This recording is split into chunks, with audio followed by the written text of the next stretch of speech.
വിവാഹം സ്വർഗത്തിൽ വെച്ച് നിശ്ചയിക്കപ്പെടുന്നു. വിവാഹ സദ്യ വിവാഹത്തെക്കാൾ സുന്ദരം.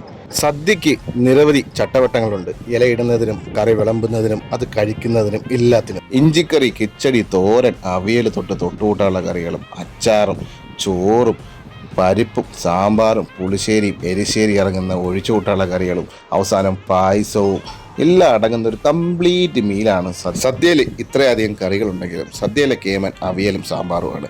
കേമന്മാർ സൂപ്പറായി കഴിഞ്ഞാൽ സദ്യ കെങ്കേമമായി. അത് പ്രത്യേകിച്ച് പറയേണ്ട ആവശ്യമില്ല.